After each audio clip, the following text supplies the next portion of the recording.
E agora, ó, a gente vai continuar falando de saúde, só que agora a gente vai retratar o Janeiro Branco. No primeiro mês do ano, normalmente a gente reflete sobre a nossa história, tá? O sentido e o propósito da vida. Daí a gente pensa sobre a qualidade dos nossos relacionamentos, as emoções e os desafios da vida. E foi considerando isso que o mês de janeiro foi escolhido para representar a saúde mental aqui no Brasil, tornando-se o Janeiro Branco. A estimativa, gente, diz que em cada 100 pessoas, ao menos 30 sofrem ou sofrerão em algum momento da vida, de problemas de saúde mental. Aqui no estúdio, a gente vai conversar com a psicóloga Andréa, tá, Padovani, que vai nos alertar sobre a campanha e também da importância de cuidar da cabeça de uma maneira geral, tá? E eu já quero agradecer por ter aceito o nosso convite, viu, doutora? E eu já quero começar o nosso bate-papo, né, perguntando na percepção, né, da senhora como doutora especialista nesse assunto, né? Esse assunto passou a ser mais discutido nos últimos anos, principalmente depois da pandemia. Não é isso, doutora? Sem dúvida, sem dúvida. Nós da psicologia dizemos que a pandemia foi um marco na nossa profissão, infelizmente, né, por um lado, mas foi um momento de muita angústia, muita ansiedade, muito em relação a não saber do futuro, né? A ansiedade está muito atrelada a isso, a não termos controle. E a pandemia trouxe um descontrole total para as nossas vidas, né? Nós não sabíamos o que seria no dia seguinte. E aí a psicologia surge muitas vezes como um apoio neste momento. E o Janeiro Branco, ele vem muito nesse sentido de, né, ouvindo um pouco a entrevista anterior, é muito simples para nós falarmos em prevenção quando tratamos de doenças físicas. Então, é comum, né, irmos a cardiologista, ginecologista, a dermatologista, mas dificilmente se diz, eu vou fazer uma prevenção em relação à minha saúde mental. E o Janeiro Branco, ele surge, né, em 2014, muito nesse sentido, buscando trazer essa reflexão de que a saúde mental, assim como a saúde física, ela também precisa de uma prevenção. Os transtornos, eles não surgem com rapidez, eles surgem ao longo do tempo, eles são um processo. E se nós conseguirmos, né, tratar isso, cuidar disso, prevenir isso, muitas vezes ele não se torna um transtorno. Ele, né, faz parte, o sofrimento faz parte da vida humana, e aprender a lidar com o sofrimento é o grande desafio, e a psicologia surge para isso, né? Ela também pode auxiliar nisso. Doutora, nos últimos anos, né, com o crescimento, o fortalecimento das redes sociais, eu acho não, tenho certeza, a senhora que vai confirmar isso aqui, que isso acabou agravando e muito, Sim, né? Isso sim. acabou agravando muito, adoecendo. A população está cada vez mais sensível, né?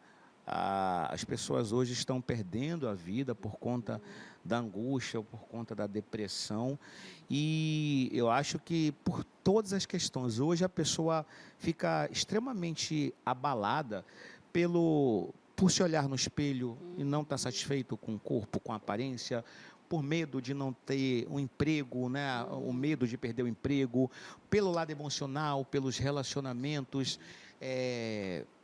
Por que isso a cada dia vem aumentando essa angústia no ser humano? É uma pergunta Explica. bastante complexa para uma resposta também Hoje as pessoas complexa. dão muita importância Sim, a isso tudo. sim.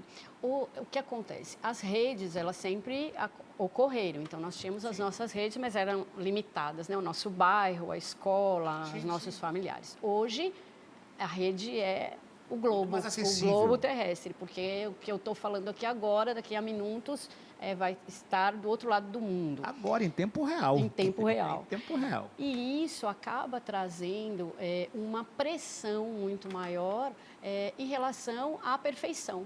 Então, o que eu estou falando agora em tempo real tem um impacto em tempo real, então eu preciso ter muito cuidado com o que eu falo em tempo real, porque a pressão para que isso de alguma forma seja perfeito é muito grande. grande. Então, as pessoas hoje vivenciam essa perfeição, como você falou, a perfeição do corpo, a perfeição do emprego ideal, do salário ideal, da felicidade ideal. E isso não existe, porque isso é para cada um, né? Nós vivenciamos a nossa felicidade, o nosso emprego, as nossas angústias, nosso sofrimento, as nossas potencialidades de forma muito diversa e muito diferente, porque o humano é diverso. E aí a rede ela traz um padrão muitas vezes, e esse padrão não consegue ser seguido por todas as pessoas. E aí isso pode ser um fator de adoecimento, já que eu não consigo, né, atingir esse ideal, então eu não me reconheço como uma pessoa feliz, ou não me reconheço como uma pessoa com potencial. É a busca eterna da felicidade, A busca né? eterna Aí da você felicidade. emagrece, mas eu quero...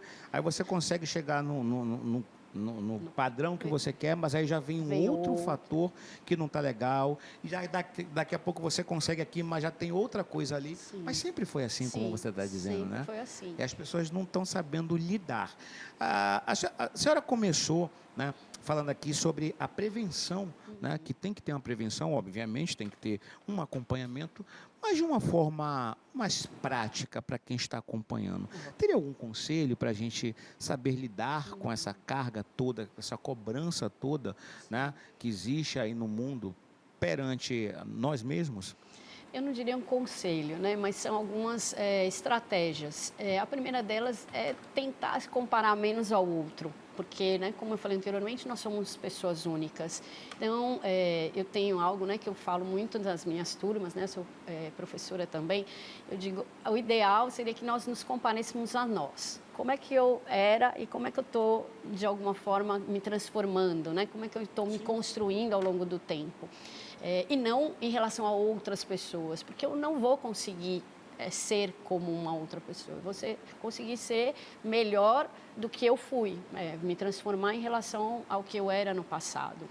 E uma questão importante é a psicoterapia, né, a psicologia, ela foi vista durante muito tempo com um certo preconceito, ligado ao transtorno mental. E ela não é só isso, ela é também autoconhecimento. Então, o autoconhecimento, muitas vezes, ou na maioria delas, nos ajuda a enfrentar isso. Porque se eu me conheço, me reconheço, eu consigo conhecer as minhas potencialidades, conhecer as minhas dificuldades, conhecer as minhas habilidades para lidar com as minhas dificuldades.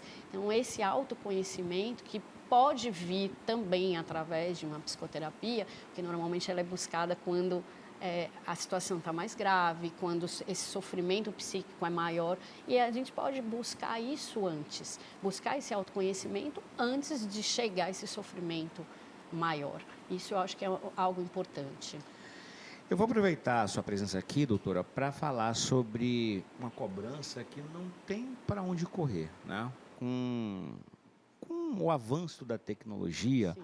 a inteligência artificial, a robotização, né, do mundo de uma forma geral, as pessoas estão ficando cada vez mais angustiadas porque estão perdendo o emprego para os robôs, para as máquinas, né?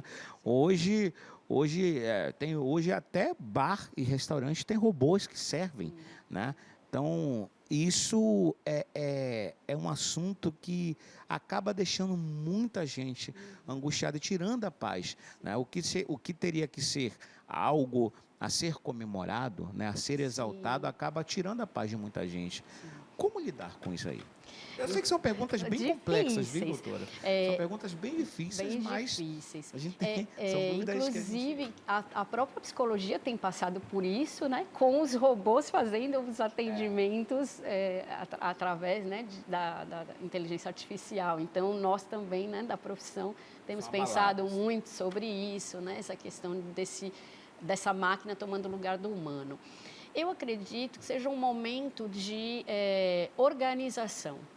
A tecnologia, como você falou, ela vem para nos ajudar, ela é importante, ela é útil, mas ela, neste momento, ela está, vamos dizer, nos fazendo sair um pouco daquilo que nós conhecíamos, porque é uma mudança muito brusca, né? Se nós pensarmos há 10 anos atrás, nós não estaríamos falando nisso. Há 5 anos atrás, talvez nós não estivéssemos falando nisso. Então, essa mudança ela é muito brusca, muito rápida. Eu acredito que agora nós estejamos vivenciando um momento de organização para equilibrar e pensar.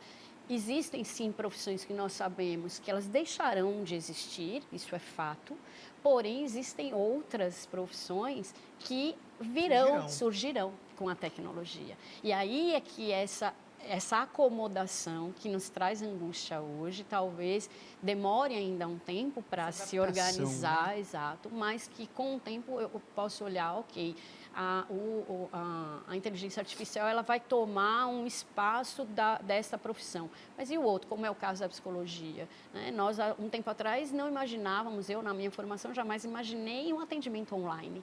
E hoje ele é fato. E hoje nós sabemos que é possível se vincular através de um atendimento online, é possível fazer uma psicoterapia de qualidade através de um atendimento online. Mas quando eu me formei, isso, né, nem passava pela nossa cabeça. Então, eu acho que esse é um exemplo importante. Na verdade, você acaba sendo obrigado pela vida, né, de uma forma geral, a se adaptar. Mas é como eu vou retomar a sua fala de minutos atrás. Sempre existiu, essas adaptações sempre existiu, né? Então, a gente tem que saber lidar com toda essa transformação. Deixa eu falar, hoje a gente vê, né, que cada vez mais as pessoas, cada vez mais novas, vão sendo impactadas com toda essa carga, né? Há um tempo atrás, a gente via que os pré-adolescentes nem se preocupavam muito com essas questões de depressão, ansiedade. Era uma coisa que ficava mais restrita para os pais, né? Era o pai que tinha que se preocupar com o rumo de cada integrante ali daquela família. E hoje a gente vê, né, que os bullying na escola, por exemplo, vem deixado as crianças mais tristes. Existe uma idade exata que a gente tenha que se preocupar? Por exemplo, meu filho, eu já tenho que começar a ver isso daqui. Existe essa idade ou cada caso é um caso? Cada caso é um caso, porque cada história é uma história, não existe uma idade específica. Eu acho que a atenção tem que ser ao longo, né, da trajetória dessas crianças, adolescentes. E o próprio bullying, ele está muito atrelado a essa cobrança, né? Ele vem, nós, né, estudamos um pouco essa área, a gente percebe que o bullying, ele muitas vezes começa com os adultos e não entre as crianças.